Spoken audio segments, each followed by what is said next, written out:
Today, in the Methodist tradition, is what we call Aldersgate Sunday. And on this day, we hold in mind the experience of the founder of the Methodist movement, John Wesley, an Anglican priest who longed for the renewal of the church in his time. He was a fiercely passionate human, as well as a strong advocate and practitioner of what we now call social justice. I'll explain later why this Sunday is called Aldersgate Sunday. But John Wesley was born the 15th child of Samuel and Susanna Wesley in a small town in Lincolnshire called Epworth in 1703. He was educated in London and at 17 went to Oxford to study at Christ Church, where he thoroughly enjoyed college life. He began to keep a diary in these early years, and that's why we know so much of his thinking and his experience. Several years after completing his degree in classics and logic, he was offered a fellowship in Lincoln College, Oxford, where he took to life in a more serious fashion. He studied theology and became a priest in the Church of England. He was joined by his brothers Charles, the incredible hymn writer, and Samuel in Oxford. Soon they were running their own small group, comprised of young men from most of the colleges in Oxford. And yes, sadly in those days, it was all men. They called themselves the Holy Club and were known for their passionate singing, serious Bible study, and even more serious accountability toward each other. I have had the pleasure on a couple of occasions of visiting Lincoln College and spending time with the chaplains there, who in these days have as their office the room where John Wesley lived as a fellow. It's quite a moment, sitting in a space you know was a highly significant place in the growth of your tradition. When I was there last, just over a year ago, I was talking with the current incumbent of the rooms, who informed me that she had been talking to an academic physicist who told her that there is an idea in theoretical physics, never proven, it remains a theory to be fully investigated if ever possible, that no sound ever totally disappears. The wave of sound simply dissipates into matter present. She smiled and she told me sometimes she likes to remember that theory as she sits in that space, bringing to mind the songs and prayers of those reviving days, imagining they are still somehow present to her. Now that's quite a thought. Not everyone in Wesley's Lincoln College, however, thought these meetings and passions were appropriate. The Oxford Dons would mock Wesley at the dinner table, and the Holy Club got the nickname the Methodists because everything they did seemed, well, methodical. A mob arrived at the gates of Lincoln College one evening to encourage John to stop his teaching and preaching. Even John's father Samuel expressed some concern at the rigours of the Holy Club and eventually tried to get John to take over his parish to get him a bit more reasonable existence. Eventually, in 1735, John and his brother Charles left for America. In many ways, an ill-fated time for them.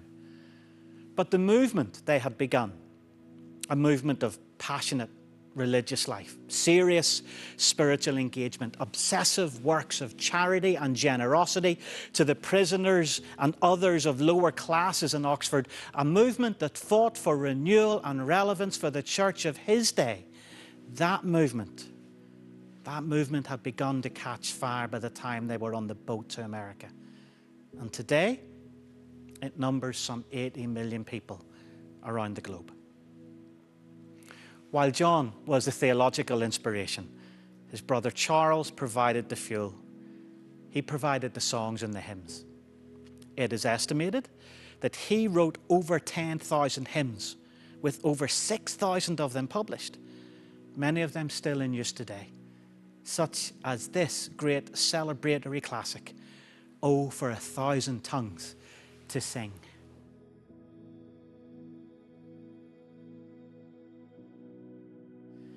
This morning, we want to acknowledge that our country is going through a lot. Our world is going through a lot.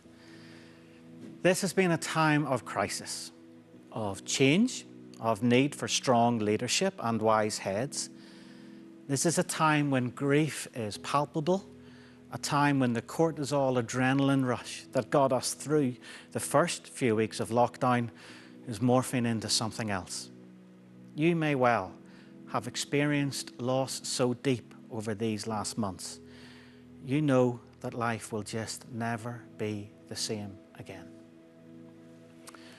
On the 24th of May, 1738, John Wesley wrote the following words in his diary after attending a Bible study in Aldersgate Street, London. This text has become almost sacred to the people called Methodists around the world. And it was an experience after which life was never the same again for him. Listen to some of what he wrote. In the evening, I went very unwillingly to a society in Aldersgate Street, where one was reading Luther's preface to the Epistle to the Romans. About 9:15, when he was describing the change which God works in the heart through faith in Christ, I felt my heart strangely warmed. I felt I did trust in Christ alone for my salvation. And an assurance was given me that he had taken away my sins, even mine, and saved me from the law of sin and death. Herein, I found the difference between this and my former state. I was striving, yet fighting with all my might under the law, as well as under grace. But then I was sometimes, if not often, conquered. Now I was always conquered. This experience changed Wesley's life and shifted emphasis in the life of faith of what would become the Methodist tradition. Wesley felt his faith, a deep internal stirring, a settling and unsettling within him, pointing to something more than he had previously known, more than the laws he had been feverishly following for decades, more than the scriptural understandings of grace he had known in his head, more than the efforts and methods he had been fostering upon those who were joining with him. The Aldersgate experience is sometimes called Wesley's conversion. I think it's unfair to call it that. Wesley was a living, breathing, passionate church reformer before this experience. But here, something more happened. Life was no longer a set of rules to be followed meticulously. Life was internal and external, thinking and feeling, heart, head and hand in wholeness together. All vital, all holy, all sacred. This was one of Wesley's conversions. He had several. One was the decision to follow the teaching of his family and lean on Christ as a young man. Another was to turn his back on the pious pomposity he found in Oxford and stir up the Holy Club. Another was when he met Moravian Christians who he could not understand why they were so joyful in the midst of a crisis. And after his Aldersgate experience, he travelled to seek them out and discover their secret.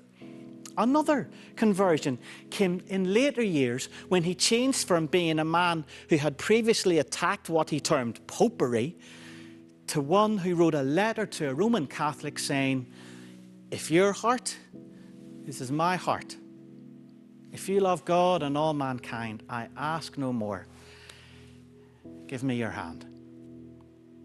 This is the heritage of some 80 million Christians in the Methodist tradition across the globe. It's the heritage of a founder who dug deep into his inner life while maintaining an active generosity of social compassion. Everywhere he went, he preached, he laid his hands on people for healing, he sold his books, and he gave them money to begin schools for the disadvantaged, children's homes for orphans, hospitals for the sick. He lived his internal faith out. Didn't go always well, by the way. During one trip to Dublin, he preached in a church on Abbey Street, where the Abbey Street Theatre now stands. And after he had finished preaching, and thankfully left the building, A mob walked up Abbey Street to find him. When they arrived at the church, they set fire to it. Wesley lived fiercely faithfully in the midst of all the realities of his day. When faced with a crisis, a challenge, or an experience which called forth change, which his Aldersgate experience certainly did, he met that challenge. He opened himself to be different because of it. He had moments that changed his life. What about now? What about these days? If John Wesley was able to respond to circumstances and experiences around him in his days, what is his inspiration for us in these days? In these days that we have not seen the like of before. In these days that have stretched families physically, stretched government logistically, stretched the capitalist system we are beholden to financially, stretched our health system to the nth degree, and stretched our hearts, our hands, our heads. What can the example of a church reformer of 300 years ago say to us today? More importantly, maybe, what can Wesley's Aldersgate experience say to those infatuated by questions of faith in these days? Not those interested in established church traditional practices, but absolutely willing to ask bigger questions of God. Questions of hope, questions of meaning, of purpose, questions of dignity and forgiveness and justice, questions of fairness and goodness, questions of love. What could we say today?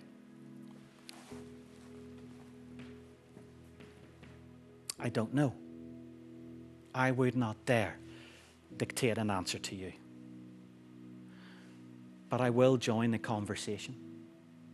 I will encourage us all to take seriously the words that we read from the Gospel of Matthew, to steep your life in God reality, God initiative, God provisions. Don't worry about missing out. Give your entire attention to what God is doing right now. And don't get worked up about what may or may not happen tomorrow. God will help you deal with whatever hard things come up when the time comes.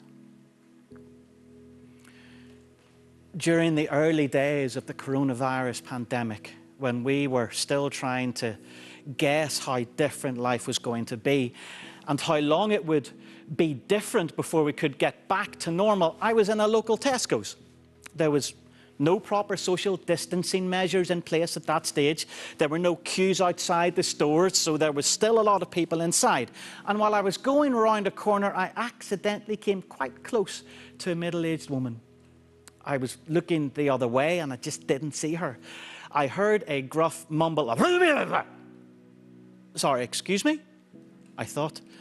I turned round and this small, fierce female says, 2 meters! 2 meters! My response was not very gracious. I simply went, okay, rolled my eyes a little and walked away. Had I, of course, had more presence of mind, I would have stopped and said, I am so sorry. You are so right. I do not want to catch anything from you. Thank you. I began to worry at that point that social distancing would come to mean socially distant.